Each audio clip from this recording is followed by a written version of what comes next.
Muy bien, muchas gracias. Bien, buenas tardes a todos. Vamos a pasar a una sesión que, como les comentaba en la inauguración esta mañana, es muy interesante porque sirve para que presenten las personas que vienen a acompañarnos al Congreso y, sobre todo, los jóvenes investigadores, los trabajos que han realizado en estos últimos tiempos.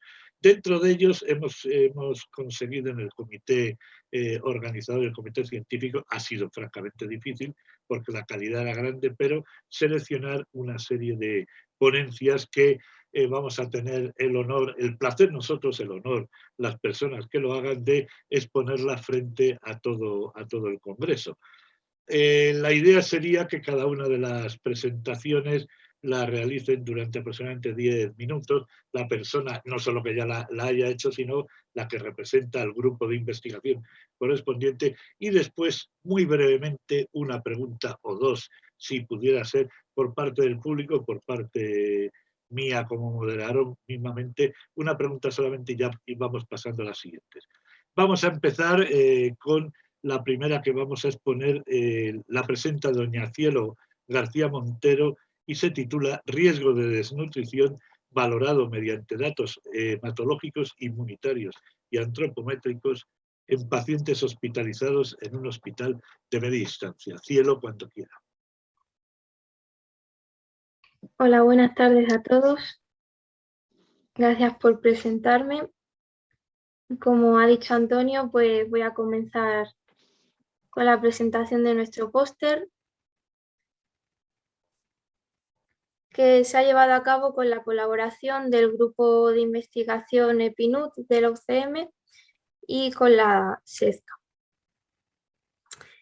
Pues en primer lugar, los motivos de peso que han dado lugar a este estudio han sido considerar la desnutrición de los pacientes hospitalizados como un problema existente que puede dar lugar a peor pronóstico de los mismos y a un mayor riesgo de complicaciones, vengan siendo metabólicas o enfermedades infecciosas, y por lo tanto aumentando su estancia hospitalaria, aumentando así los costes sanitarios y también existiendo un mayor riesgo de mortalidad de los mismos. Por tanto, el objetivo de nuestro estudio, perdón, es que me veo aquí doble. Vale. El objetivo de nuestro estudio fue diagnosticar el posible riesgo de desnutrición mediante no solo datos antropométricos, sino también parámetros bioquímicos. Partíamos de un grupo de 124 pacientes, 40 hombres y 84 mujeres con edades comprendidas entre 48 y 98 años. Sus motivos de ingreso eran variados. Normalmente estaban asociados a la fragilidad, como rotura de cadera, o también había casos de accidentes cerebrovasculares. Para llevar a cabo la evaluación nutricional, partimos primero del Mini Nutritional Assessment, el cuestionario, y para ser más concretos, constamos de variables antropométricas como la talla, el peso, el IMC, el pliegue tricipital, el perímetro del brazo para hallar la composición mesobraquial y también una analítica sanguínea que nos permitiera medir proteína sérica, fracciones de colesterol, glucosa, hemoglobina y recuento linfocitario. En una primera visión de los pacientes ya observábamos que con el resultado del cuestionario Mini Nutritional Assessment, la inmensa mayoría se encontraba en rangos de o bien riesgo de malnutrición o estando ya malnutridos. Si bien vemos que el porcentaje de personas normonutridas pues era muy baja, el 2,5% en hombres y un 7% en mujeres. Con el IMC vimos que aproximadamente la mitad tenía un IMC normal, pero de la otra mitad teníamos unos pacientes con insuficiencia ponderal y otros con sobrepeso u obesidad. Asimismo, de la composición mesobraquial obtuvimos que todos ellos tenían un exceso de grasa en comparación con un bajo peso magro, es decir, baja área muscular recomendadas para su sexo y edad. Para ser más concretos, de los parámetros metabólicos, resumimos bien que el 100% de los pacientes tenían la glucosa en ayunas muy elevada, es decir, ya tenían una situación de prediabetes o diabetes, y el 35% tenía el colesterol total por debajo del rango considerado saludable. Es decir, este parámetro pues bien se puede asociar a pacientes desnutridos con insuficiencia renal hepática o incluso síndrome de malabsorción. Por otro lado, 3 de cada 4 hombres tenía déficit también de colesterol HDL, así como la mitad de las mujeres.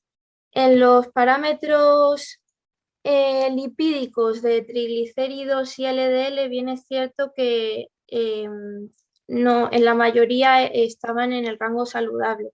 Solo el 10% tenían un LDL alto y el 30% también los triglicéridos. Por otro lado, con las proteínas séricas, si bien algunas de ellas son buenos parámetros de pronóstico de los pacientes, en el caso de la albúmina, el 74%, es decir, tres cuartas partes, tenían niveles inferiores a el considerado saludable. Aunque no sea un buen parámetro de seguimiento, sí que nos sirvió como parámetro de pronóstico al ingreso de pacientes críticos. Pues una disminución en el mismo se asocia a mayor riesgo de complicaciones y también mayor riesgo de mortalidad.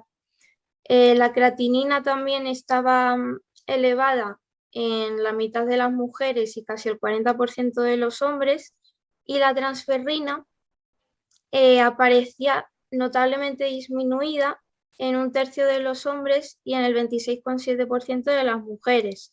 Es decir, un bajo nivel de este parámetro también podría indicarnos enfermedad hepática, síndrome de mala absorción o alteraciones incluso inflamatorias. En último lugar, también medimos los parámetros hematológicos de recuento linfocitario y de leucocitos y observamos que había una alta prevalencia de leucopenia. En el 45% de las mujeres eran muy bajitos y también en el 30% de los hombres. Con la linfopenia podíamos también clasificar pacientes según ya tenían un estado de malnutrición leve, que fue en el caso de casi un tercio de los hombres y un cuarto de las mujeres, y de malnutrición grave también observamos un amplio porcentaje de hombres, el 22% en los hombres y el 23,3% de mujeres. Las conclusiones que pudimos sacar de este estudio observacional las podemos resumir en lo siguiente: que la mayoría de los pacientes ingresados en este hospital de media estancia se encontraban ya en riesgo de malnutrición o incluso malnutridos, que en ocasiones se detectaba obesidad sarcopénica, es decir, indicada por ese exceso de adiposidad con respecto al bajo peso magro, y también estos datos se corroboraban mediante los parámetros sanguíneos, que todos ellos, tanto los hematológicos, bioquímicos, como las proteínas séricas y los inmunitarios, eran indicativos de una malnutrición tanto crónica como aguda. Por tanto, con estos estudios lo que se pretende es denotar la importancia que tiene también hacer hincapié en la alimentación, en las dietas que podrían seguir esos pacientes durante su estancia, para hacer así el tiempo de la misma más breve, que a su vez también exista menor riesgo de otras complicaciones y por tanto también existan menores costes sanitarios. Por último, para finalizar, me gustaría citar una frase del célebre Hipócrates que me ha recordado a todo esto. Y es que cada una de las sustancias de la dieta de un hombre actúa sobre su cuerpo y lo cambia de alguna manera. Y de estos cambios depende toda su vida. Muchas gracias. Muchas gracias, Cielo. Bueno, pues no sé si no veo que haya ninguna pregunta entre el público asistente. Entonces, pues me corresponde a mí, como le he dicho, hacerle algún comentario. Bueno, con los datos que ha expuesto, que además en muchas ocasiones coinciden, como usted bien sabe, con los datos que aparecen, hombre, no tan exagerados como aquí, en algunas residencias geriátricas, ¿no? El problema de la malnutrición. Usted ha hablado del hospital de media estancia. A mí lo que me preocupa es el rango de edades, porque lo ha puesto entre 48 y 94 años. ¿Esto qué quiere decir? Quiere decir que las personas de no demasiada edad, de no muy elevada edad, también tienen unas grandes características de malnutrición, porque ese colesterol, la obesidad sarcopénica, bueno, esa será más típica en personas mayores. ¿Qué solución daría así a bote pronto? Pues bien, como vemos, como bien ha dicho usted, que no solo es un problema de personas muy mayores, sino que también han ingresado personas siendo adultos de mediana edad con problemas que normalmente se asocian a la tercera edad, como viene siendo una rotura de cadera o también había algunos casos de recuperación tras una operación por un tumor. Pues con todo esto también lo que se pretende es acercar cada vez más la nutrición a, a la recuperación de esos mismos pacientes, analizando, bien sea proponiendo analizar esos menús en los hospitales, porque está claro que no van a asimilar mejor una medicación para recuperarse si no tienen un buen estado nutricional. Eso sin duda. Pues muy bien, muchas gracias, Cielo García Montero, y continuamos entonces con la presentación. Muchas gracias. Gracias. A continuación, la siguiente es la de María del Mar Gómez Sánchez. Está usted ya preparada, ¿verdad, María del Mar?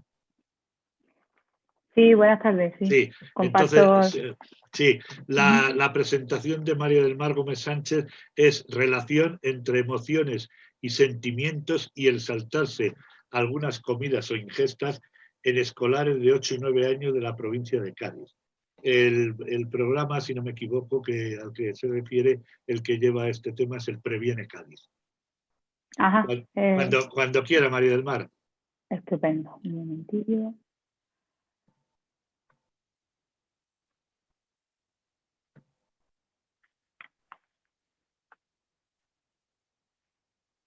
Bueno.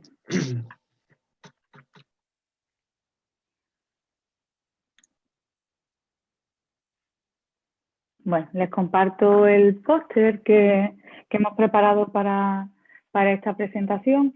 Yo soy María del Mar, soy enfermera por la Universidad de Cádiz y además soy personal docente e investigador. El trabajo que hoy les presento forma parte de una investigación que se está desarrollando en la Universidad de Cádiz en el marco de la Iniciativa Territorial Integrada 2014-2020 para la provincia de Cádiz y aborda distintas cuestiones relacionadas con la prevalencia de obesidad infantil, la educación alimentaria, los estilos de vida y los distintos determinantes tanto biológicos como sociales. De todo es sabido que la alimentación durante la infancia determina un correcto desarrollo psicosocial, biopsicosocial de los escolares y la familia en su entorno son los que modulan el aprendizaje sobre los alimentos a ingerir y cómo hacerlo.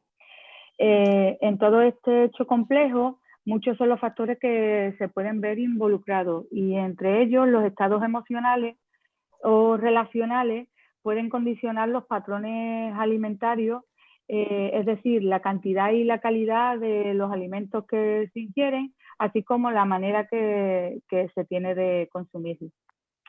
Dentro de un estudio más amplio, el trabajo que hoy se presenta pretende explorar la relación entre las emociones y los sentimientos y el saltarse las comidas en la población infantil de nuestro estudio.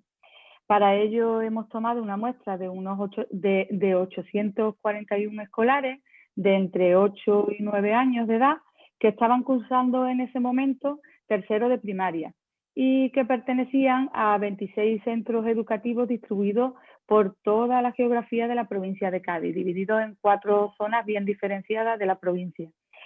Se les pasó tanto a escolares como a sus familias una batería de distintos cuestionarios que evaluaban aspectos nutricionales, sociodemográficos y de hábitos de vida, que incluían hábitos alimentarios, frecuencias de consumo de alimentos, medidas antropométricas y además algunos elementos que relacionamos con las emociones y sentimientos referentes a por ejemplo, a la salud autopercibida, la felicidad, la tristeza, la preocupación, el enfado, la autoeficacia, el sentirse bien o mal, el percibirse guapo, el sentirse contento, por ejemplo, con su forma de ser, orgulloso de sí mismo o incluso sentirse querido. Pues bien, los resultados que obtuvimos en relación a la frecuencia en la que se saltan las comidas nuestros escolares son los siguientes, y es que el desayuno antes de clase no lo realiza el 9,5%, el desayuno a media mañana o durante el recreo el 3,9%, el almuerzo o la comida de mediodía el 4,7% de los escolares, la merienda el 6,5%, la cena el 2,8%, mientras que el consumo de algún alimento inmediatamente antes de dormir no lo realiza el 80,4% de los escolares, es decir, lo que en otros ámbitos clínicos se conoce como el resopón. Si estos datos los relacionamos con los 18 ítems que hacen referencia en nuestros cuestionarios sobre emociones y sentimientos, encontramos que hay una relación estadísticamente significativa en algunas de las emociones estudiadas, como por ejemplo son el nivel de salud autopercibida, el nivel de felicidad o el sentirse mal como para jugar,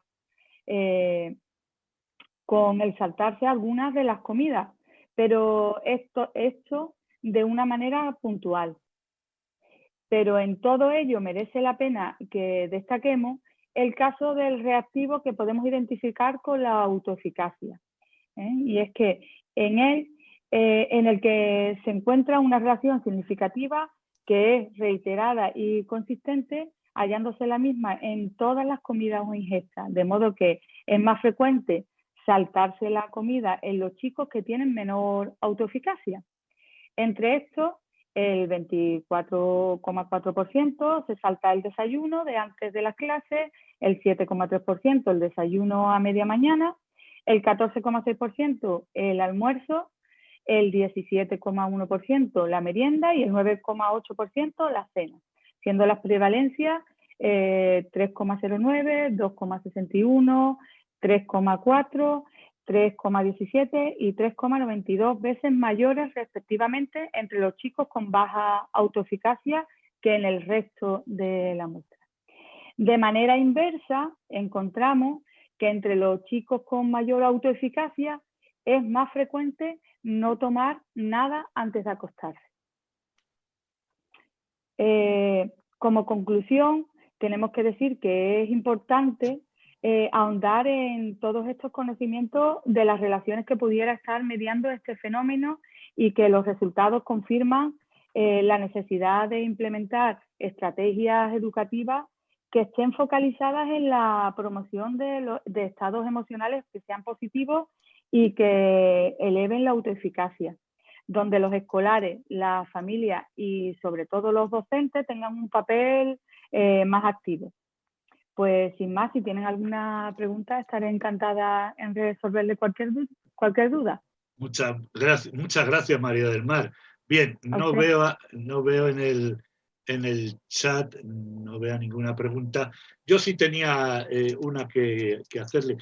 Vamos a ver, los resultados en conjunto, y que conste que yo nunca he pecado en mi vida de optimista, pero no está mal, porque lo del 80% del resopón, pues quitando el caso puntual de niños diabéticos, prediabéticos, en fin, quitando esas situaciones no es demasiado grave, ¿no? Que los chiquillos un 80% se vayan a la cama sin tomar nada a última hora no es demasiado importante. No, de hecho todo lo contrario, es lo que más o menos nos lleva al estudio, ¿no? Claro, por eso. Sin embargo, sí hay otros datos como el del desayuno. A mí el desayuno me preocupa incluso menos, fíjese, la media mañana, porque cuando es la hora, en mi época se decía la hora del bocadillo, ¿no? La hora del recreo. Ahí, pues bueno, están distraídos ahí, Pero el desayuno sí es importante y siempre lo fomentamos, ¿no? Que hagan un desayuno y un desayuno correcto. Y un 10% no es un dato baladí, ni mucho menos, vamos, 9 y pico por ciento. Entonces ahí me parece bien que incidan. Y bueno, lo de la autoeficacia es totalmente válido que lo puedan hacer. En definitiva, ese grupo que tienen, ese grupo de investigación, el Previene Cádiz, pues yo creo que con esto le puede dar unos resultados que sean efectivos. De todas maneras, dígame. No, dígame. Sí, de hecho que es que estos resultados son preliminares y son el principio del análisis de datos que estamos empezando a llevar ahora mismo. El programa es muchísimo más amplio, se ha hecho un estudio tanto cualitativo como cuantitativo, se está estudiando, se trabajó en distintas temáticas y en distintas cosas, y los datos de la intervención todavía no se han empezado tenemos los datos, pero todavía no se han empezado a analizar. Vamos, que es un estudio amplísimo, tenemos una cantidad de variables de 1000 y pico variables. Sí, les tiene que salir, bueno, uno incluso eso le puede dar, pues, yo qué sé, para varias tesis doctorales, y si lo amplían bien, porque además los grupos etarios tienen un grupo muy pequeño, de 8 a 9 años, interesante, pero un grupo pequeñito. La verdad es que el trabajo, pueden hacer ahí una labor de campo muy grande, y además, por lo que veo, tienen bastante población, quiero decir que pueden tener un grupo alto. Entonces, me parece una muy buena iniciativa. Muchísimas gracias, María del Mar. Gracias a usted. Buenas tardes a todos. Bien, continuamos entonces. La siguiente ponencia la va a presentar Leticia Valdez Martínez. El orden lo tengo aquí tal cual, me lo han dado en la organización. Y está Leticia presente. No está Leticia, pasamos a la siguiente, si luego se incorpora, ya continuamos. La siguiente ponencia sería la presentada por Mónica Sánchez Gutiérrez. ¿Está Mónica aquí en el grupo? Sí, estoy. Está Mónica, encantado. Pues encantada. Bien, el trabajo es evaluación de la actividad antioxidante del extracto de hoja de olivo. Cuando quiera. Hola, buenas tardes. Mi nombre es Mónica Sánchez y voy a presentaros el trabajo titulado Evaluación de la actividad antioxidante del extracto de hoja de olivo. Dicho trabajo se encuentra enmarcado dentro de mi tesis doctoral, la cual me encuentro realizándola dentro del Departamento de Ciencia y Tecnología de los Alimentos y el Departamento de Ingeniería Química de la Facultad de Córdoba, de la Universidad de Córdoba, perteneciendo a dos grupos de investigación, tanto al grupo de investigación IBRO como al BioAgres. A modo introductorio, me gustaría destacar que la producción agrícola genera una cantidad de residuos muy elevada. Dichos residuos suponen un coste económico y de recursos. La gestión y valorización de dichos residuos es un hecho crucial y una necesidad para el sector, cuyo objetivo va encaminado hacia una producción más sostenible y respetuosa con el medio ambiente y basada en una economía circular. Las principales fuentes de biomasa en Andalucía son las que proceden del olivar y de la producción hortofrutícola. En concreto, de la producción olivarera destacan la generación de más de 2 millones de toneladas de poda anuales y medio millón de toneladas de hojas.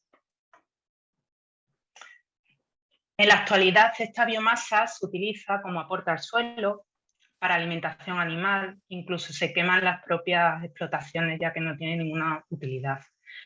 Por tanto, una solución a esta pérdida de recursos naturales sería una valorización de estos residuos, dando lugar a productos de alto valor añadido. En la última década, la mayor demanda de alimentos seguros y naturales por parte de los consumidores ha generado un creciente interés en los compuestos fenólicos, debido a su ampliamente demostrada actividad antioxidante.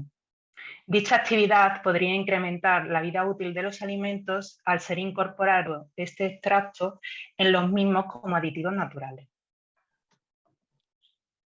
El objetivo de este trabajo fue la evaluación de la actividad antioxidante in vitro del extracto de hoja de olivo Y el primer paso que se realizó una vez llegaron las hojas al laboratorio fue un lavado y secado a temperatura ambiente y un posterior picado. Una vez se obtuvo la hoja picada, se procedió a la extracción. Los dos procedimientos de extracción que se realizaron fueron una extracción convencional mediante solvente y una extracción asistida por microondas, MAE. Las diferencias entre ambos procedimientos son que la extracción asistida por microondas se trabajan con temperaturas más bajas que con solvente y los tiempos son mucho más cortos. En concreto, se trabajaron a 10 minutos de extracción y 80 grados. Sin embargo, solvente se trabajó con 90 grados en el extracto de etanol al 50% y a 100 grados en agua, porque son las temperaturas a las cuales se produce la ebullición de los solventes, y el tiempo fue de 5 horas. Una vez se obtuvo el extracto, se procedió a su caracterización en base a su contenido fenólico total mediante la metodología de Felinck-Calteu, la evaluación de su actividad antioxidante mediante el método ABTS y la cuantificación e identificación del perfil fenólico mediante HPLC. En esta primera gráfica se puede observar el contenido fenólico total expresado en miligramos de ácido gálico equivalente por gramo de extracto seco. Como podemos ver en referencia a la metodología empleada, la metodología Sollet mostró valores más elevados respecto a la metodología MAE. Y respecto al solvente empleado, se puede ver cómo el extracto 50% etanólico mostró valores más elevados que el extracto de agua, con valores de 76,1 frente a 67,6 y de 54 frente a 43,8.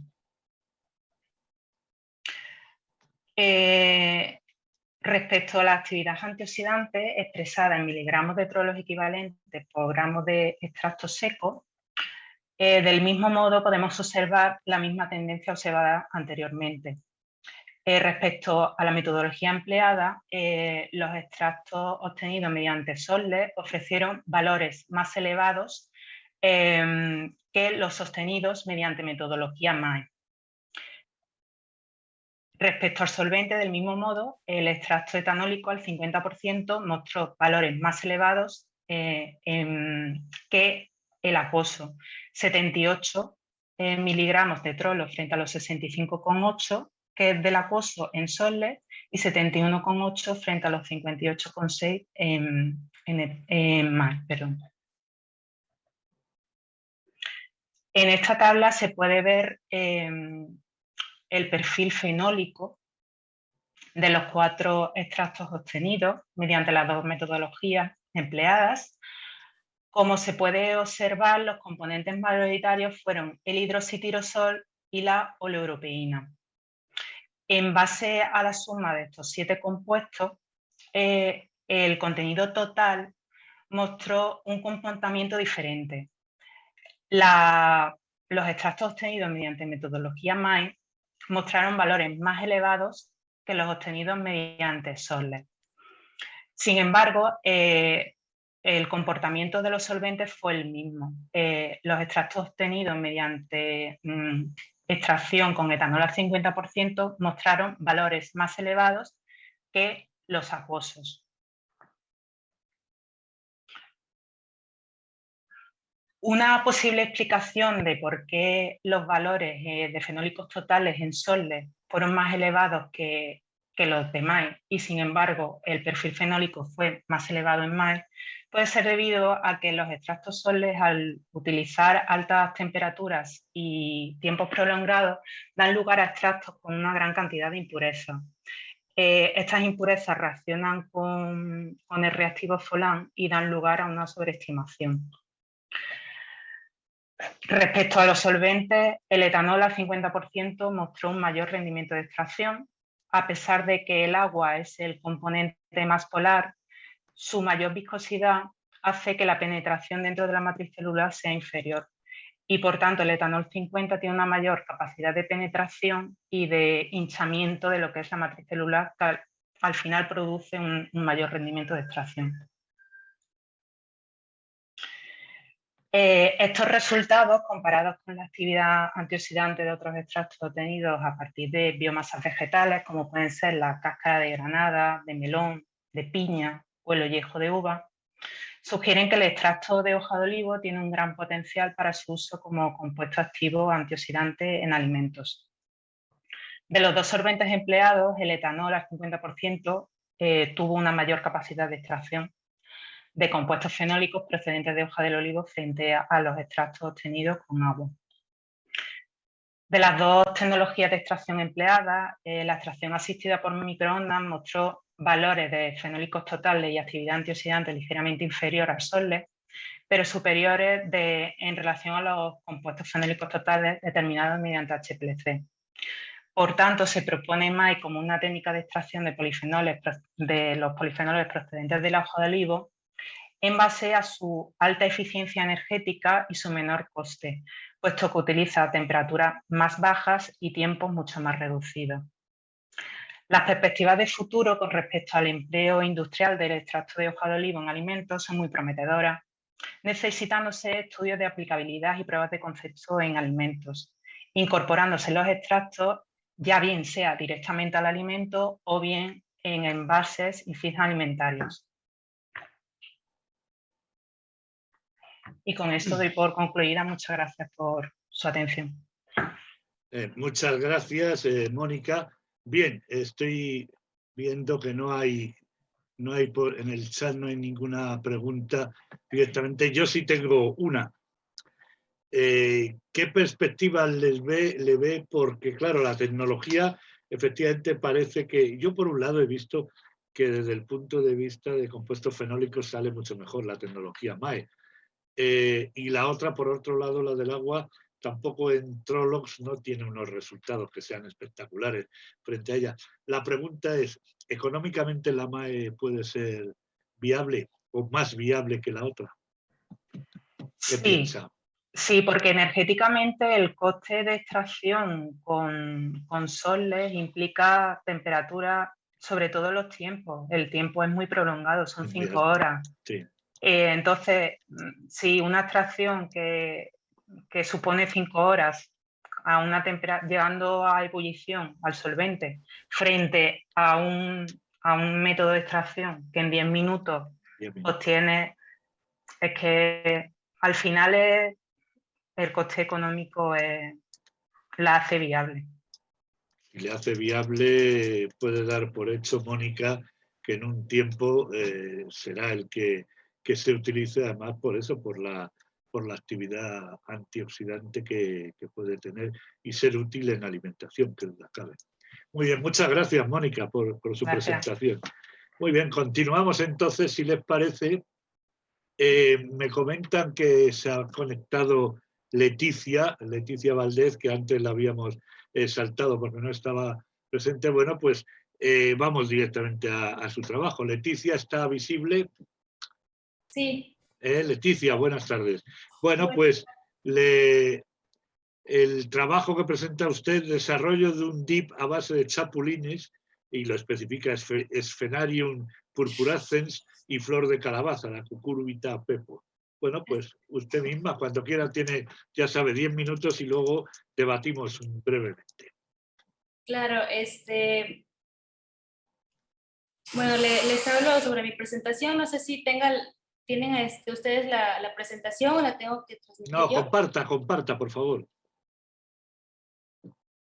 Ok.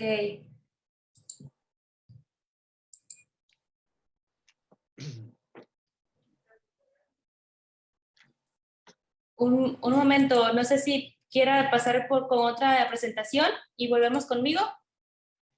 Bueno, porque no hay problema, de acuerdo. Ahora mismo estoy... Muchísimas gracias. Entonces, bien, vamos a continuar entonces con la siguiente presentación. Begoña Patiño Villena está presente en la sala. Begoña. Sí, buenas tardes. Buenas tardes, Begoña. Begoña Patiño Villena nos va a presentar la siguiente comunicación. Murcia te cuida, Escuela de Salud Municipal, una estrategia comunitaria de prevención de la cronicidad en población adulta. Begoña, cuando quiera. Gracias, buenas tardes. ¿Se ve la presentación? ¿He compartido pantalla bien? Sí, sí, sí. Bueno, pues comienzo, gracias. Este trabajo se ha realizado gracias a una serie de convenios de colaboración que tenemos con la Universidad de Murcia, en concreto con Nutrición y Bromatología, con un grupo de investigación con el que llevamos trabajando, bueno, pues más de 15 años. El contexto en el que estamos en Murcia es que tenemos un nivel de envejecimiento, el conocido a nivel del país. Tenemos más de 97.000 personas mayores de 60 años en nuestro municipio, lo que supone un 21,2% de nuestra población. El reto, por supuesto, del envejecimiento es la cronicidad, es la proliferación de enfermedades no transmisibles y la alta prevalencia de pluripatologías. Con ello, debemos saber también que en Murcia tenemos una altísima prevalencia de los fundamentales factores de riesgo de cronicidad, exceso de peso, sedentarismo, consumo de tabaco, alcohol y otros factores de riesgo que descubrimos cuando miramos la intervención comunitaria con una mirada biopsicosocial. Tenemos como en todo el país, por supuesto, altas prevalencias de soledad, de inequidad, poblaciones vulnerables. Es por esto que nosotros nos planteamos esta intervención para prevenir la cronicidad como un abordaje comunitario, ya que se trata de trabajar sobre estilos de vida que realmente son modificables. Trabajamos sobre promoción de salud, sobre prevención de enfermedades y sobre autocuidados, sobre incrementar los autocuidados. Por lo tanto, con lo que trabajamos es salud frente al reto demográfico. Murcia, como ayuntamiento, está ligado al movimiento de ciudades amigables con las personas mayores desde el año 2017 y desde el aspecto de salud pública o desde el área de salud pública tiene una estrategia global que se llama Murcia te cuida. Los objetivos de este programa son, como bien conocidos, son promover el envejecimiento activo y saludable, ganar salud y bienestar, darle buenos años de vida a los años que se vive, prevenir la cronicidad, la epidemia de cronicidad, lograr aumentar la capacitación y conseguir el empoderamiento para que las personas adultas y mayores consigan elegir unos estilos de vida saludables y realizar unas conductas seguras, alcanzar asimismo una mayor autonomía en sus propios autocuidados. Como transversales siempre tenemos, cuando se trabaja en comunitaria, el potenciar la capacidad de acción no solo de los individuos como sí, sino de la comunidad y del colectivo, aumentar las redes de apoyo, etc. Los métodos que hemos usado en este proyecto es la creación de unas escuelas de salud, recalco salud frente a escuelas de pacientes, estos son escuelas de salud. Empezamos a trabajar en ellas en 2008 de una forma muy transversal, muy comunitaria, ligada a la salud asistencial de la ciudad, multidisciplinar. En 2008 ya teníamos psicólogos, educadores sociales, sociólogos con nosotros trabajando y realmente se hace efectivo a través de talleres de capacitación y motivación grupales. En todas las fotografías que he puesto van a ver ustedes grupos de personas. La población diana no solo son personas con factores de riesgo o personas crónicas, sino también personas sanas, porque estamos trabajando para potenciar la salud actual y futura. Y la captación de los grupos vienen o bien derivados desde centros de atención primaria mediante un programa que tenemos de continuidad asistencial para que desde los centros de salud se pueda recetar salud comunitaria en la ciudad, o bien desde el ámbito comunitario, centros cívicos, sociales, culturales. En cuanto a los métodos, usamos una metodología participativa y le damos mucha importancia porque realmente da resultados. El apoyo del grupo de iguales, el problema de uno suele ser el problema de todos y siempre alguien del grupo tiene una solución propia que parte desde su estatus. Trabajamos sobre la autorreflexión y con dinámicas cualitativas. Aquí pueden ver una imagen de la primera línea directriz que nos marcamos de forma transversal a todo nuestro trabajo, que es el bienestar emocional. Entendemos que si no existe este bienestar emocional, esta psicología positiva, no se pueden abordar cambios que lleven al resto de líneas directrices que tenemos, que son la alimentación saludable, fomento de actividad física, control del estrés, biorritmos, descanso y sueño. Y además vamos aplicando a lo largo del tiempo medidas de sostenibilidad. La última que hemos aplicado es la dotación de tecnologías digitales como son podómetros. Aquí he puesto un ejemplo de uno de los talleres que se trabajó con uno de las escuelas de salud. Como pueden ver, son 11 sesiones específicamente en este grupo y pueden ver que hay alternadas muchas sesiones de psicología positiva, por ejemplo, cómo encontrar la motivación para cambiar mi estilo de vida, gestión del estrés, el hambre emocional, secretos para mantenerme siempre activo, aprender a controlar mi estado de salud, cómo puedo controlar mis constantes vitales y mis medidas antropométricas y cómo puedo aprender a ello en grupo, etcétera. Pueden verlo aquí en pantalla. Incluimos consumos tóxicos, exposiciones tóxicas evitables, conectar cuerpo y mente, sesiones de yoga, tai chi, refuerzos, apoyos para mantener mi estilo de vida saludable constantemente. Y aquí pueden ver la imagen de un taller de cocina sostenible y de aprovechamiento. En cuanto a los métodos, aquí se presentan explícitamente los resultados del último trabajo que realizamos en 2019, lo terminamos a principios de 2020, justo antes de la pandemia, donde para hacer una evaluación exhaustiva aplicamos unos cuestionarios de evaluación antes y después de esta intervención que les he mostrado en forma de diversos talleres donde se recogían pues las patologías, el grado de estrés, como el sueño, el descanso, cómo era la adherencia a la dieta mediterránea mediante un cuestionario Predimed Plus adaptado, la calidad de vida relacionada con la salud, cuestionario de actividad física, la motivación al cambio y medidas antropométricas tanto tomadas por profesionales como las autorreferidas, así como la percepción del estado ponderal y de la propia salud.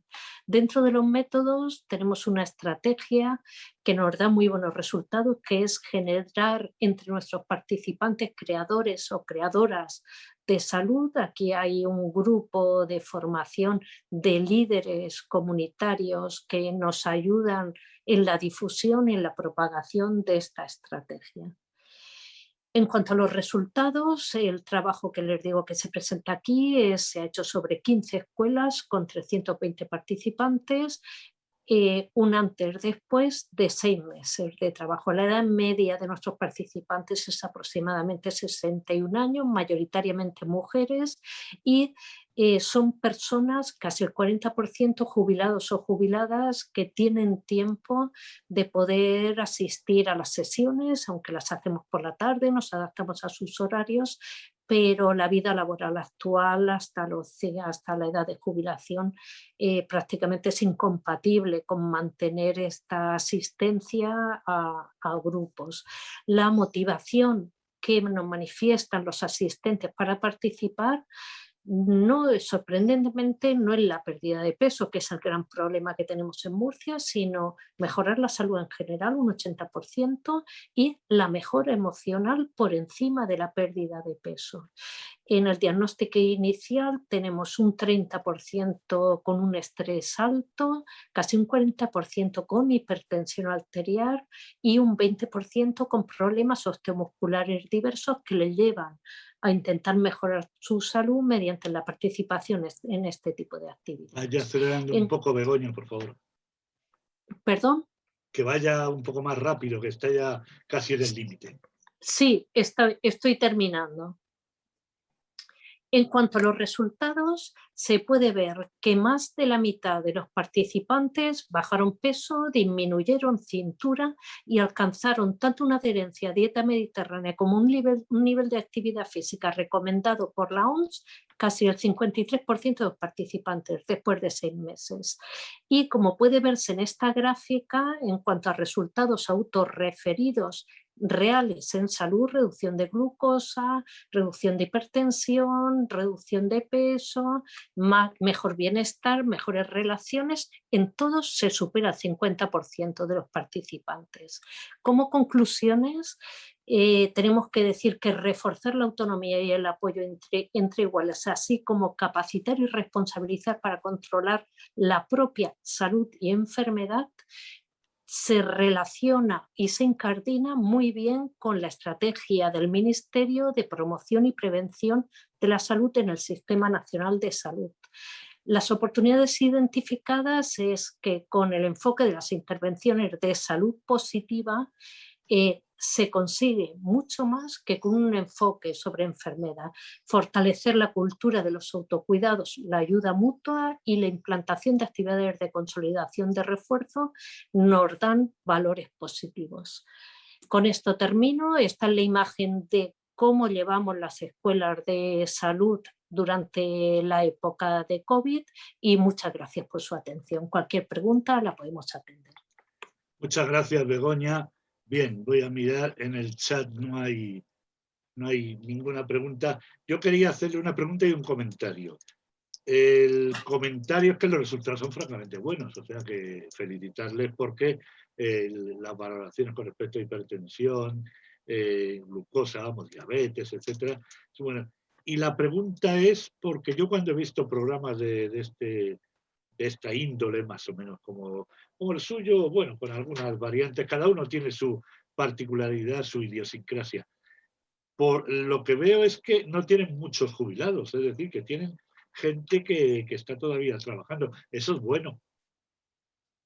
Sí, la verdad es que sí. La verdad es que sí, es que las personas en activo se logren meter en estos grupos, hace que la variedad siempre enriquece, por supuesto. Y mientras se está en activos es un agente de difusión de lo que se trabaja en el grupo, en la familia y en el trabajo, por supuesto. Es que a mí me resulta un dato bastante, vamos, si me permite, cuando hable de estos temas en otros foros, lo comentaré, el hecho que tienen en Murcia, le salen casi un 60%, no, sin casi 60% de personas en activo que siguen estos programas. Es que en otros sitios, bueno, aquí mismamente en Madrid, la verdad es que estos programas, que también tienen bastante eficiencia, pero de gente trabajadora en activo, vamos, gente en activo poquita, poquita. Bueno, pues nada, darle la enhorabuena por eso. Muchas gracias, Begoña. Gracias a ustedes. Gracias. Bien, vamos a ver entonces si ya tenemos a Leticia Valdés Martínez. ¿Está Leticia? Sí, aquí estoy. Bien. Ya puedo compartir mi presentación. Ya puede, pues eso. Desarrollo, repito el título, desarrollo de un dip a base de chapulines, Sphenarium purpurascens y flor de calabaza, la cucurbita pepo, perdón. Leticia, cuando quiera.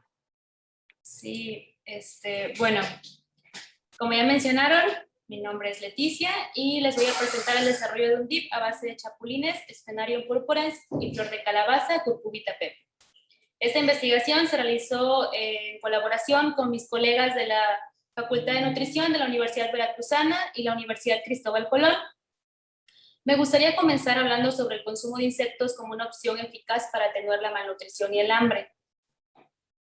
Esto se lleva investigando desde hace muchos años atrás e incluso la FAO promueve la entomofagia, que no es más que el consumo de insectos como una fuente de alimento, y de hecho en el año 2012 se realizó una reunión para evaluar el potencial de los insectos como una fuente de alimento y además para garantizar la seguridad alimentaria. Este último punto es un punto muy importante porque, como sabemos, el solventar las necesidades que demanda la población de productos de origen animal está teniendo un impacto negativo en el medio ambiente, se está volviendo insostenible a largo plazo. Por eso se están buscando algunas alternativas. Si hablamos ahora del insecto que nos compete, que es los chapulines, este es un animal que pertenece a la familia Acribidae. Se encuentra durante todas las temporadas del año, pero mayormente se encuentra en las temporadas de lluvia, ¿de acuerdo?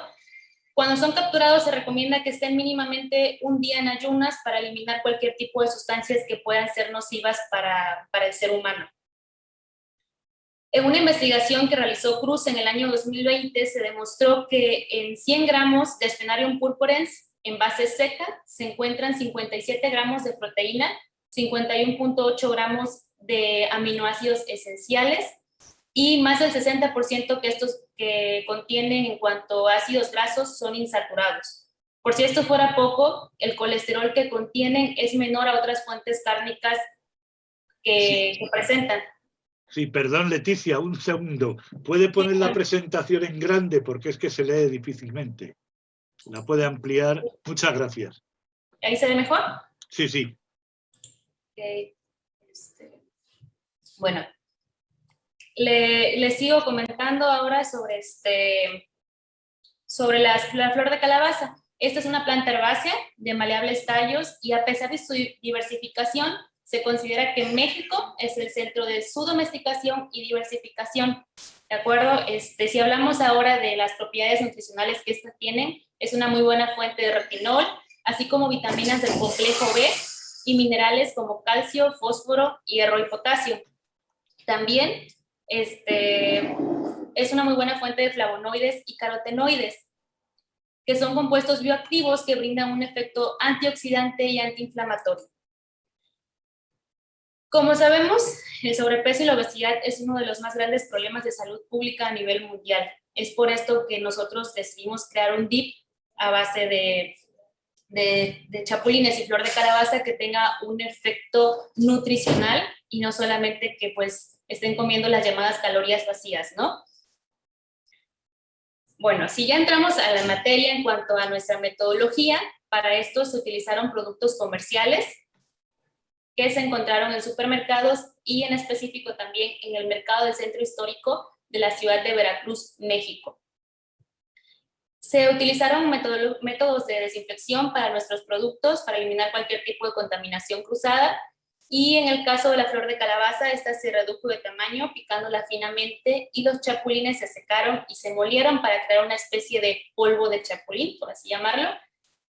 Y bueno, para cuestiones de temperatura se siguieron las pautas recomendadas por Camacho en el año 2019.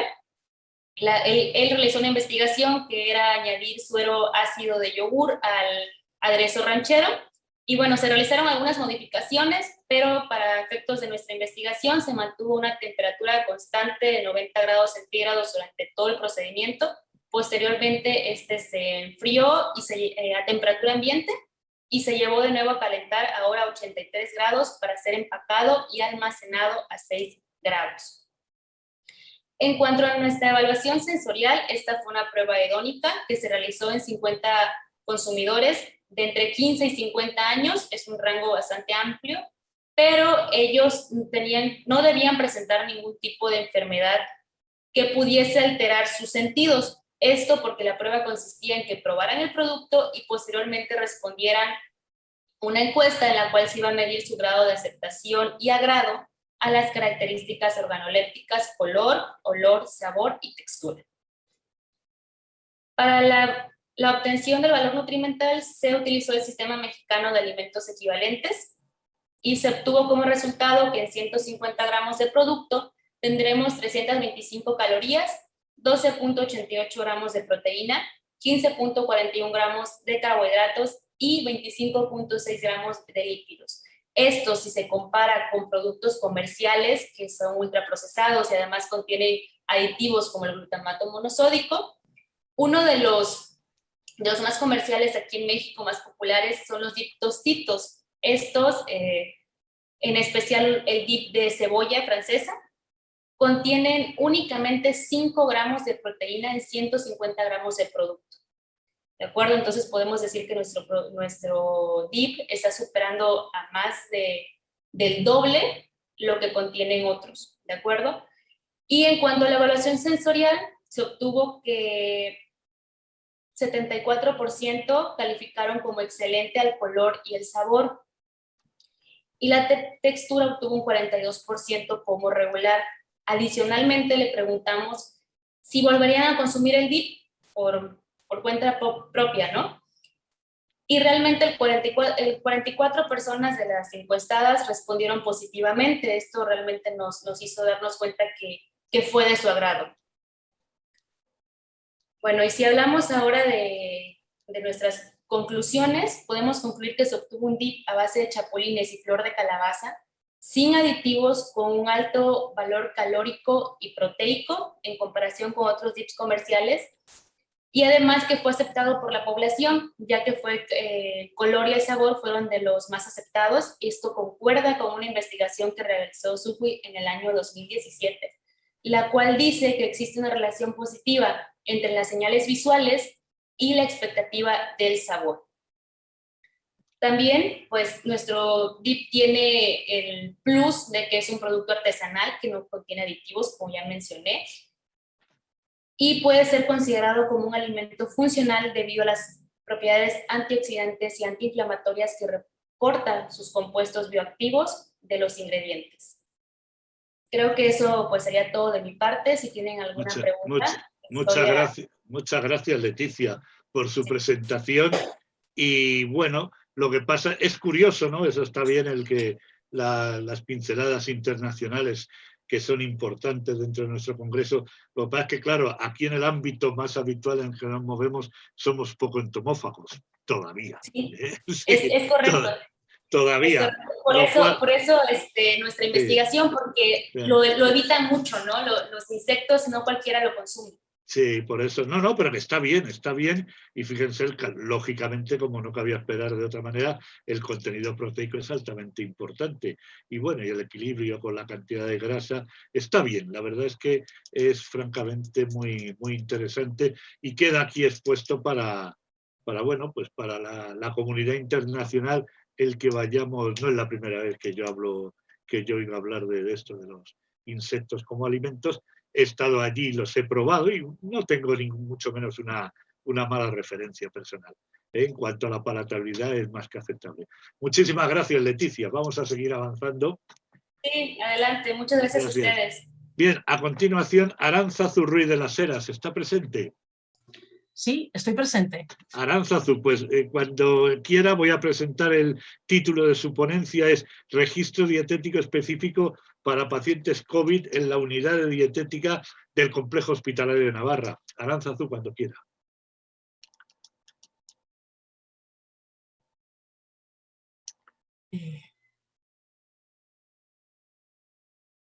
Muy bien. Buenas tardes. Muchas gracias por su presentación al doctor Villarino. Y también quiero agradecer al Comité Científico de las Jornadas Internacionales y del Congreso de la SEDCA por haber aceptado y premiado esta comunicación. También quiero dar las gracias al resto de las coautoras de la comunicación, porque al final, realmente la presento yo, pero somos un equipo y todas pues trabajamos en esto. Bien, como introducción a esta presentación les comentaré que el año pasado, durante los primeros meses de la primera ola de esta pandemia, los meses de marzo, abril, mayo, donde más nos castigó la pandemia y donde hubo un mayor número de personas ingresadas en nuestro hospital, realmente nos vimos desbordados por la situación. Consideramos que fuimos muchas veces detrás de la situación y esto nos hizo, en el momento en que los ingresos bajaron un poco y pudimos respirar y hacer una reflexión, pues eso fue lo que hicimos y nos planteamos cuáles habían sido nuestros puntos fuertes y nuestros puntos débiles en relación con la atención dietética de los pacientes ingresados en nuestro hospital. Puntos fuertes vimos, pero debilidades también vimos, y nos dimos cuenta de que únicamente un muy pequeño porcentaje de los pacientes ingresados por coronavirus habían sido atendidos de manera individualizada en cuanto al aspecto nutricional. Esto nos hizo como recibir un empujón, ¿no? Y venga, vamos a revolucionar, un revulsivo, esto hay que cambiarlo y hay que modificar la forma en la que estamos actuando y estamos haciendo la atención nutricional. Y este fue un poco el punto de partida de esta revolución que, bueno, la pandemia también ha sacado algunas cosas positivas, pocas, pero bueno, esta puede considerarse pues quizás una de ellas, ¿no? Como introducción de este trabajo, hay que decir que la valoración nutricional de los pacientes con diagnóstico de COVID que están ingresados en centros sanitarios, no solo en el nuestro, sino en todos, es una prioridad, ya que tienen una importante afectación nutricional, tanto por la propia enfermedad, los síntomas que conlleva la propia enfermedad, como por los tratamientos aplicados para paliar esos síntomas.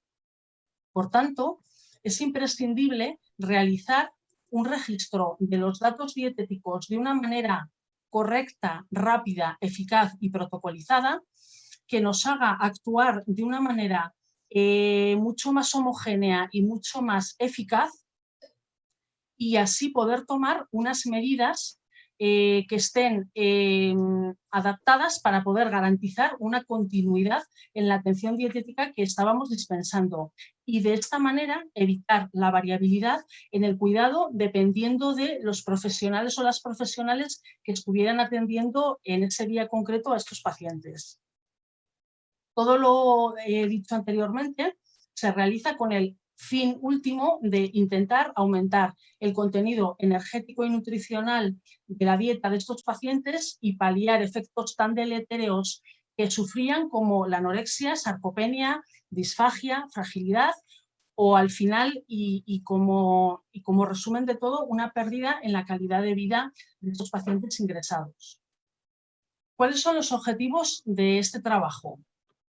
Pues el primero y objetivo general, mejorar la atención dietético-nutricional durante el ingreso de los pacientes COVID en nuestro hospital. En segundo lugar, registrar los datos de interés de pacientes ingresados en unidades monográficas COVID. En tercer lugar, reducir la variabilidad en el registro de los pacientes. Y en cuarto lugar, asegurar una atención dietética de calidad durante el ingreso. ¿Qué metodología seguimos para implantar este registro dietético? Bien, en nuestro hospital, el Complejo Hospitalario de Navarra, existen actualmente 2 unidades de hospitalización que son monográficas para ingreso de paciente COVID-19. En el momento en que surgió la primera ola y el número de pacientes ingresados fue muy numeroso, prácticamente todo el hospital se dedicó a COVID. Cuando fue reduciendo el número de pacientes ingresados, únicamente se quedaron 2 unidades de referencia en las que únicamente ingresan pacientes con esta patología. Bien, estas 2 unidades son la 5ª planta general y la 6ª planta general. Para estas 2 unidades se estableció un calendario de valoración de pacientes ingresados, de manera que se dedicaron 3 días por semana que no coincidieran para la revisión de cada planta. Es decir, concretamente, a la 5ª general se subía y se atendía y se registraba a los pacientes los lunes, los miércoles y los viernes. Y a la 6ª general se hacía los martes, los jueves y los sábados. Una vez que tuvimos ya un cierto esbozo y boceto de cuáles eran los ítems que queríamos registrar, que podíamos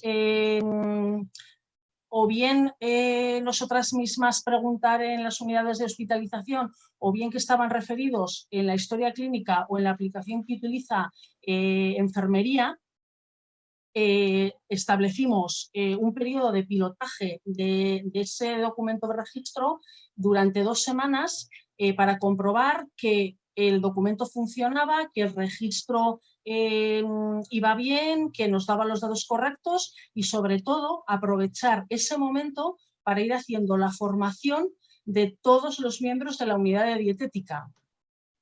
Una vez realizado el pilotaje, corregidas pues algunas pequeñas cosas que vimos que eran mejorables, los días 14 y 15 de diciembre del pasado año 2020 se comenzó con este nuevo registro en estas unidades monográficas que les comento. Esta ficha de registro contiene los siguientes ítems. El número de habitación en el que está ingresado el paciente, son todas habitaciones individuales, número de historia del paciente, sexo, nombre, fecha de ingreso, IMC, edad, el dato de ingesta en el ingreso. Es un dato que muchas veces es orientativo, ¿no? ¿Qué ingesta está realizando ese paciente en el momento del ingreso? Si ha tenido un ingreso previo en UCI, porque el paciente puede haber sido trasladado a la unidad de hospitalización después de su paso por UCI o puede haber ingresado directamente desde su domicilio, desde un centro, otro centro sanitario o un centro geriátrico, etc. El peso que tiene en el ingreso, la dieta asignada a ese paciente y posteriormente un control de ingesta que se va realizando desde las unidades de hospitalización y en las que se trata de categorizar un poco la ingesta de los pacientes en porcentajes desde el 0, 25, 50, 75 o 100% para hacernos una idea un poco de la evolución de la ingesta de ese paciente durante su ingreso. Si tiene Arantxa, vaya aligerando un poco, 2-3 minutos nos quedan. De acuerdo, termino enseguida. La suplementación, tanto si la tiene pautada como si se la toma, y la posible intervención dietética que se le asigna a ese paciente. Como resultados tenemos los siguientes. Desde mediados de diciembre del pasado año hasta el mes de febrero de este año se ha realizado el mismo número de valoraciones en ambas unidades, ya que, como comentaba anteriormente, son 3 días por semana en cada unidad. Y respecto al número de pacientes registrados y valorados, aparecen en las tablas siguientes. Por ejemplo, en la sexta general, durante el mes de diciembre fueron 108 pacientes en total registrados y 66 pacientes en los que se realizó alguna intervención nutricional. En el mes de enero, 162 pacientes y 78 con intervención nutricional y en febrero 239 y 125.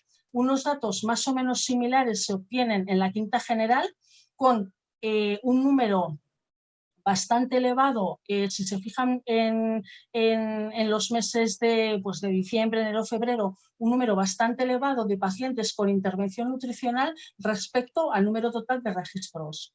Para terminar, como conclusiones, decir que la unidad de dietética ha modificado desde diciembre de 2020 su modo de actuación respecto a la atención nutricional que dispensa a los pacientes ingresados por coronavirus en el hospital. Durante los primeros meses de la pandemia, desde marzo hasta junio, como he comentado anteriormente, la atención dietética personalizada abarcó únicamente el 3,7% del total de los pacientes COVID. Desde el mes de diciembre, la valoración dietética en las unidades de hospitalización monográfica es del 100%, por lo que la atención dietético-nutricional ha mejorado notablemente, así como el registro de los pacientes de interés. El registro de los datos de interés de estos pacientes. Todos los miembros de la unidad de dietética se formaron y actualmente todos utilizamos la ficha de registro, por lo que la variabilidad entre profesionales ha disminuido notablemente y se consigue una mayor y mejor continuidad en el cuidado. Y bueno, solo adelantarles que esta no es la única modificación y la única adaptación que la unidad de dietética ha hecho para la atención de estos pacientes. Muchas gracias. Muchas gracias, Arantzazu. Muy bueno. Y la idea, y además lo que me parece mejor todavía es que es extrapolable a otras unidades de dietética de otros hospitales. Francamente es de lo que honradamente en los últimos tiempos con respecto al COVID y la nutrición, la alimentación a nivel hospitalario es de lo que mejor he visto, y yo les animo a todos ustedes a que sigan mejorando y perfeccionando la situación, porque es francamente muy útil. Y además, desgraciadamente, todavía tenemos una situación muy complicada. Muchísimas gracias, Arantzazu. Muchas gracias. Bien, a continuación, Inmaculada Moscoso está presente en la sala. Sí, hola. La presentación de Inmaculada es Parabenos, exposición alimentaria y su relación con el índice de masa corporal en una población adolescente española. Cuando quiera, Inmaculada.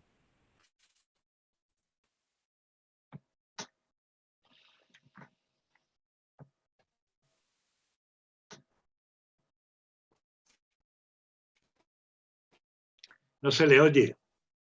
Mire a ver si tiene el micrófono.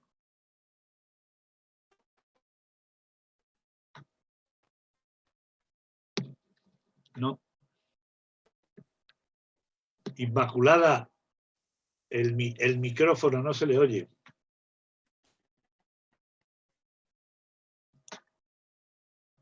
Vamos a ver si lo intentamos arreglar. Mientras tanto, vamos a pasar a la siguiente comunicación. La siguiente comunicación la presenta Karima Acekur. ¿Está presente, Karima? Sí. Sí, Karima, bueno. Sí. Masal Khair, marhaba. I will partage my ecran. Bijair. Bueno, entonces la va a presentar Karima Acekur.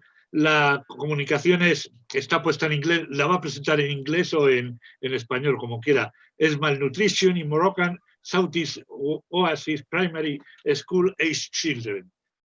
Karima, cuando quiera. Good afternoon. You hear me? I will speak in English. Yeah, fine. Okay. Okay. Good afternoon, ladies and gentlemen. I would like to quickly introduce myself.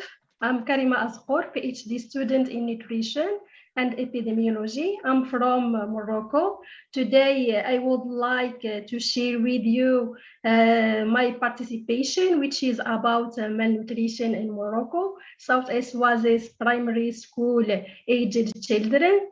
So first, I'm going to present some statistics about malnutrition. Then I will share with you the purpose of our study and main results. So as you know, nowadays, malnutrition is one of the most important public health problems in the world. And according to World Health Organization, millions of children under 5 years old are wasted or stranded. And around 45% of deaths among children under 5 years old are linked to undernutrition. So it is in this context that we undertake our survey with the aim of evaluating malnutrition status in Oasis school-aged children.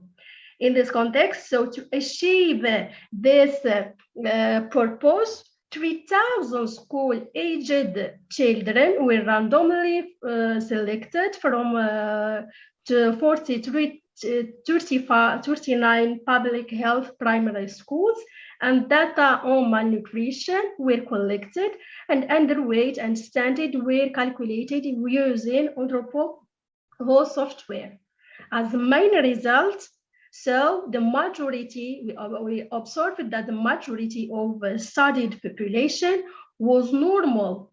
And in other side, stunting was observed in 40.9% and only 6.6% had underweight.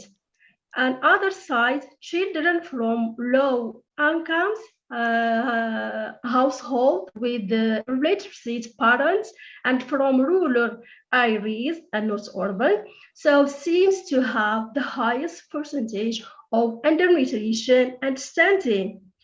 On other side, I will be mentioned that that we observed, and we must indicate that percentage that we found in our study of stunting and underweight prevalent during the study were lower than those recorded by other work carried out but in national and international level. So comparing our result to other research, we observed that we have low rates of underweight and stenting. So thank you for your attention. Gracias. Shukran, Karima, shukran. Shukran. So, any questions, perhaps? No. So, any question? So, thank you, Karima. It's a very interesting work, and I think the key is the nutritional education and sanitary education in Yes. this time with these families. These families are very, very important. You have made a very important, very deep education. So thank you very much, Karima. Thank you. Muchas gracias. Gracias, shukran. Bien, a continuación vamos a retomar a Inmaculada, si está ya preparada. Inmaculada Moscoso Ruiz, con los parabenos. Pues parabenos, exposición alimentaria. Bien, nos lo presenta en su... ¿Se me escucha bien? Sí, se le escucha perfectamente. Menos mal, perfecto, perdón. No se preocupe. A ver, ¿estoy compartiendo la pantalla? ¿Se ve? No, comparta pantalla, eso todavía no se ve. ¿Se ve? No. ¿No? Estoy compartiendo la pantalla, vamos a ver. Bueno, me vaya a tener que perdonar, yo no sé qué pasa. A ver. Ahora. ¿Ya? Ahora, ahí está. Vale, pues disculpad estos problemas técnicos. Nada.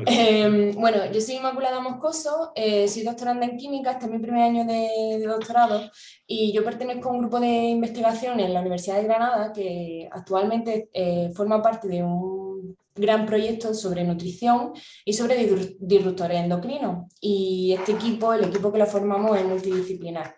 Y uno de los disruptores que estamos analizando son los parabenos. Entonces, el estudio que yo voy a presentar ahora, que es estudio de todos lo hemos participado, va sobre los parabenos y la exposición alimentaria y su relación con el índice de masa corporal en una población adolescente española. Primero voy a hablar un poco de los parabenos, de su estructura general y de lo que ocasionan. La estructura la tenemos aquí a la izquierda y son ésteres del ácido para-hidroxibenzoico, donde según el radical que tenemos, que es el circulito que vemos ahí, vamos a obtener un tipo de parabeno u otro. Y los cuatro más conocidos y que más se utilizan son el metil, etil, propil y butilparabeno. Desde los años 40-60 se han estado utilizando en gran masa, en gran medida, debido a que es muy barato y sus altas propiedades como antifúngico y antimicrobiano. Se utiliza sobre todo en la industria farmacéutica, alimentaria y cosmética, sobre todo en estas dos últimas. La industria cosmética, solo para ponernos un poco en tema de legislación, no voy a dar mucho la chapa, por separado, legalmente se puede, en metil y etilparabenos puede tener un límite de concentración de 4 gramos por kilogramo de producto cosmético y propil y butil de 1,9 gramos por kilogramo de producto. Sin embargo, si hay más de un parabeno implicado en esta formulación, como máximo puede tener 8 gramos por kilogramo de producto. En la industria alimentaria, estos 4 conservantes son los que están permitidos, que son etil, metilparabeno y sus sales, y están regulados según el reglamento 1333 de 2008. Como curiosidad, el propilparabeno y creo que el butilparabeno también estaban metidos antes, solo que hace unos años se quitó porque no estaban claras la toxicidad que podía ocasionar. Y su ingesta diaria admisible es de máximo 10 miligramos por kilogramo de peso corporal de la persona que consuma un alimento con parabeno.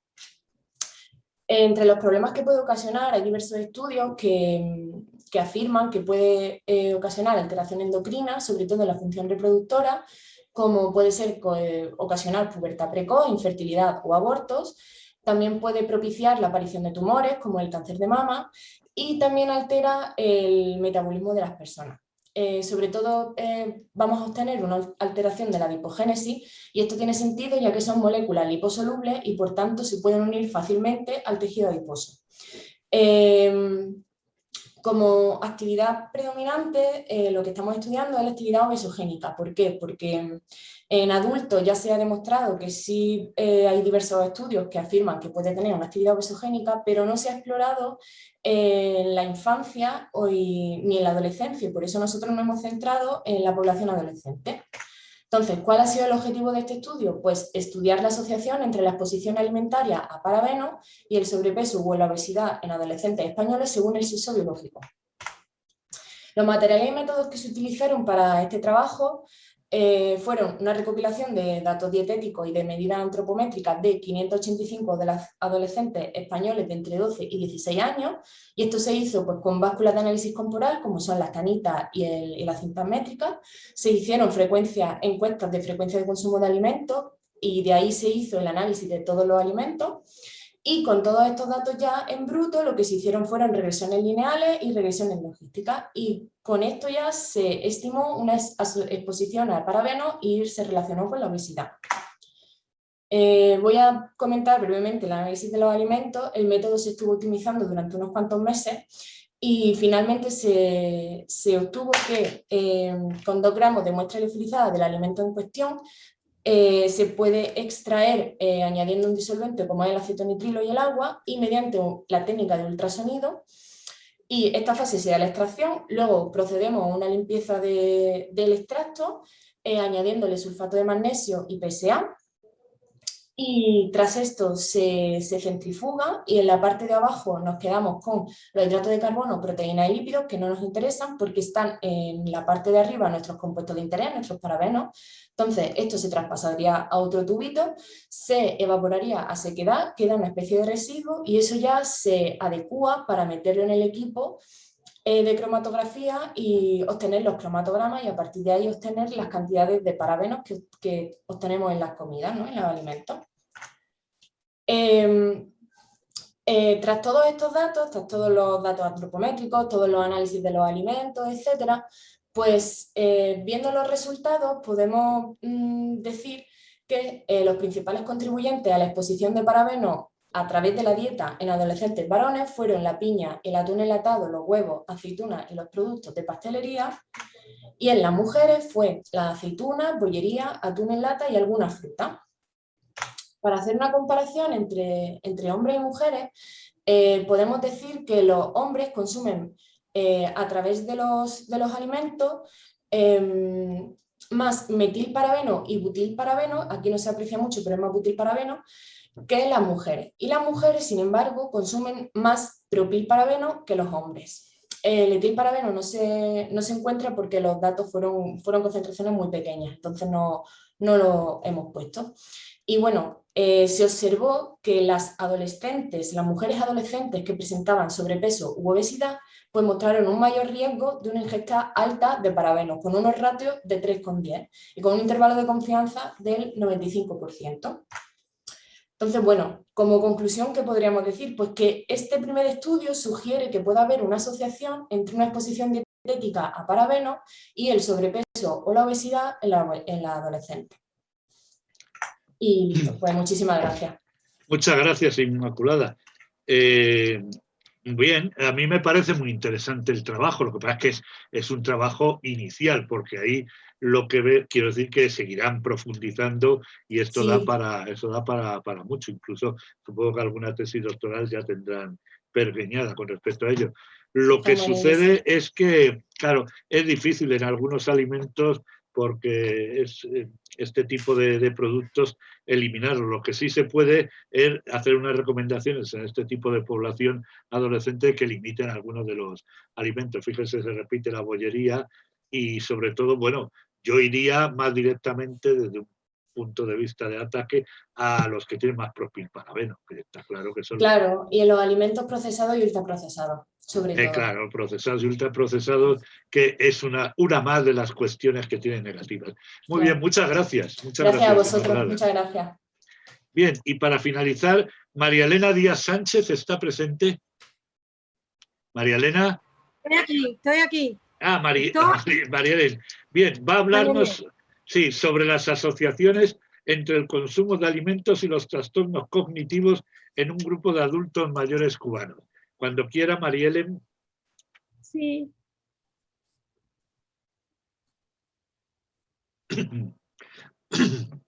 Sí.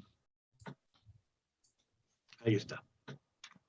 Si puede ponerlo un poquito más grande, si es tan amable. Ahí. Bueno, Ahí, ¿me muy oyen? bien. Sí, sí, perfectamente. ¿Me escuchan? Sí, Ajá. sí, sí. Este trabajo corresponde a un grupo del Instituto de Higiene, el Instituto Nacional de Higiene, Epidemiología y Microbiología, y la autora principal es la doctora Genesis Langiao, que por razones de conectividad lo estoy exponiendo yo. Este trabajo constituyó parte de su tesis doctoral hace algún tiempo, algún poco tiempo. Y entonces, bueno, como ustedes ven, el título es sobre las asociaciones entre el consumo de alimentos y los trastornos cognitivos, un grupo de adultos mayores cubanos. Como ustedes saben, la demencia y su forma más común, la enfermedad de Alzheimer, se encuentra entre los principales problemas de salud a nivel mundial. Varios estudios epidemiológicos han encontrado asociaciones entre la ingesta de algunos grupos de alimentos o de nutrientes específicos en estos adultos mayores con la enfermedad de Alzheimer. Pero los resultados no han sido consistentes. En Cuba, esta temática no se había investigado. Y dado el incremento de este segmento de la población adulta mayor en nuestro país, ¿no? Y en el mundo, ¿no? Y la creciente prevalencia de estos trastornos cognitivos, de las cuales tenemos la enfermedad de Alzheimer y el deterioro cognitivo leve, se realizó la presente investigación. Los objetivos fueron evaluar asociaciones entre consumo inadecuado de distintos grupos de alimentos y la presencia de trastornos cognitivos, bueno, como la enfermedad de Alzheimer y el trastorno de deterioro leve cognitivo, en un grupo de adultos mayores cubanos. Y entre los métodos se identifica como un estudio analítico transversal realizado en 402 adultos mayores de 65 años. 40 tuvieron enfermedad de Alzheimer, 124 tuvieron deterioro cognitivo leve y 238 no tuvieron deterioro cognitivo, y esto se hizo en la capital del país, es decir, en la ciudad de La Habana. La demencia fue diagnosticada utilizando el criterio 1066, que es un algoritmo diagnóstico del grupo de expertos, precisamente 1066, que incluye encuestas de estilo de vida, factores sociodemográficos, historias de vida, datos cognitivos, etc. Y también el DSM-4, que es comúnmente empleado por la Asociación de Psiquiatría Americana y se utiliza allá en el país. Es un cuestionario exploratorio de la historia y etiología de la demencia aplicando varios test cognitivos. Y el deterioro cognitivo leve se utilizó el criterio de Peterson. Este también está basado en cuestionarios, test de memoria, por ejemplo, neuropsicológicos, actividad de la vida diaria, entre otras cosas. Bueno, entre los resultados que tenemos aquí, tenemos una primera tabla que está aquí debajo, esta de acá, la primera tabla.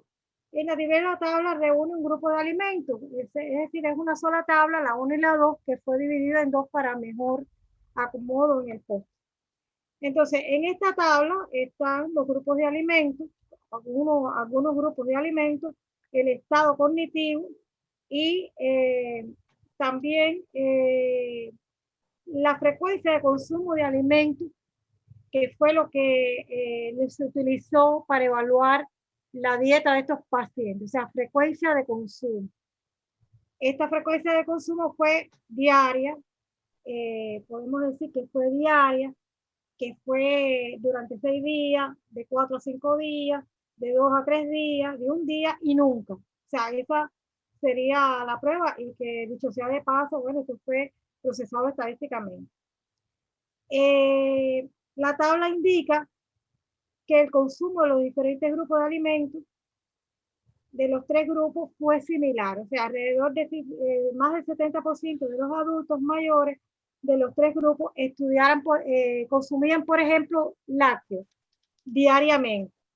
Y lo otro más significativo de esta tabla es que el 40% o casi esa cifra, ¿no?, de adultos mayores de los tres grupos, o sea, tanto los que tenían deterioro cognitivo leve y enfermedad de Alzheimer, así como los supuestamente normales, bueno, pues no consumían pescado.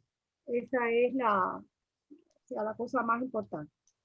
En la tabla 2, que es esta que está aquí, la vemos aquí arriba, que es la continuación de la tabla 1, vemos como, por ejemplo, lo más importante es que solo el 30% y aproximadamente el 50% de estos adultos consumían fruta y vegetales diariamente. Sin embargo, la mitad de los adultos mayores de los tres grupos consumían azúcar y dulce. Quiero destacar aquí que, bueno, Cuba es un país productor de azúcar, de caña, y bueno, es un hábito que está muy arraigado en la población. Entonces, con respecto ahora, voy a hacer el comentario de este gráfico de aquí. Este gráfico de aquí, la autora graficó, por decirlo de nuevo, digamos, la cantidad insuficiente de alimentos, por grupo de alimentos, la cantidad insuficiente ingerida, de acuerdo a los tres grupos que ella originalmente separó. Entonces, al evaluar el consumo de alimentos, teniendo en consideración los criterios de lo que sería una alimentación saludable para este grupo etario, lo hizo en dos categorías: consumo suficiente y consumo insuficiente. Aunque en el gráfico está el insuficiente, voy a comentar un poco el suficiente. O sea, el consumo suficiente de los tres grupos de alimentos entre los adultos mayores fue similar. O sea, que el consumo en general de estos tres grupos, tanto aquellos adultos mayores que tenían estos trastornos como los que no tenían, los que no presentaban los trastornos, pues tenían un consumo suficiente y similar para los grupos de alimentos, excepto para dos de estos grupos. Es decir, los individuos con enfermedad de Alzheimer, y esto es interesante, tenían un consumo semanal de carne significativamente mayor, y aquí se ve en el gráfico, pero digamos al revés, porque lo que está aquí es graficado, no sé si lo ven, el consumo insuficiente, o sea que sería lo contrario de lo que está en el gráfico. Y entonces, es decir, que los de enfermedad de Alzheimer tenían un consumo semanal de carne significativamente mayor, mientras que el consumo de cereales y viandas fue menor en este grupo, y aquí lo tenemos, como ustedes ven, es la barra mayor, porque es opuesto, es inverso. Entonces, hay en general una alta frecuencia de individuos de estos tres grupos que tenían un consumo insuficiente, para ya referirme directamente al gráfico, de estos alimentos. Por ejemplo, el pescado, 86,1%, y lo vimos desde la tabla, también tuvimos una idea de eso. La fruta, un 67,4%. Los granos, un 65,7%. Aceites y grasas, un 61,4%. Las carnes, aves, huevos, un 59,5%. Los vegetales, un 49,5%. Azúcar y dulces, 43,8%.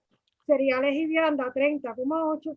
Y leche y productos al lácteo, 24,4%. Sí, María Elena, por favor, sí, vaya pensando en terminar, que estamos sí, ya cerca del tiempo. Gracias. Vaya. Finalmente, tenemos la última tabla. En esta tabla se pretende evaluar la asociación entre el consumo de los diferentes alimentos con el deterioro cognitivo leve y la enfermedad de Alzheimer. Y entonces, bueno, lo más destacable, ya para ir terminando, es que los de la enfermedad de Alzheimer consumían más carne, aves y huevos, y menos cereales y viandas. Entonces, como un comentario final, estos resultados van a expresar la tendencia a la hiperproteinización de la dieta del enfermo que preparan los familiares, porque estos adultos mayores no están ingresados, o sea, son ambulatorios. A medida que progresa la demencia, ellos se preocupan por darle más proteína y dejan de darle otros alimentos tan importantes como los cereales y las viandas. Y la conclusión es que el consumo insuficiente de cereales y viandas se asoció inversamente a la presencia de enfermedad de Alzheimer, mientras que el consumo suficiente de carnes, aves y huevos se asoció directamente a esta condición. Y lo otro, que más bien es una limitación, es que el diseño del estudio fue un estudio transversal y no permite identificar si el consumo insuficiente de los diferentes grupos de alimentos en los adultos mayores contribuyen a la demencia realmente, o si por el contrario la enfermedad resulta de la reducción de estas cantidades ingeridas de alimentos. Es decir, y la última conclusión, que es necesario, por supuesto, seguir estudiando la temática, utilizando encuestas semi-cuantitativas para calcular el porcentaje, digamos, de energía y otros nutrientes ingeridos por estos individuos adultos mayores con trastornos cognitivos, y realizar, por supuesto, estudios longitudinales. Muchas gracias.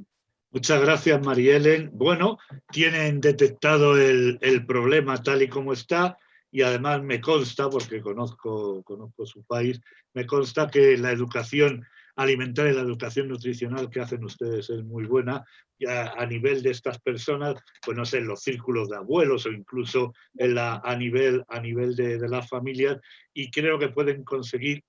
Es difícil en algunos casos porque, claro, los datos que dan son de una alimentación un poco sesgada.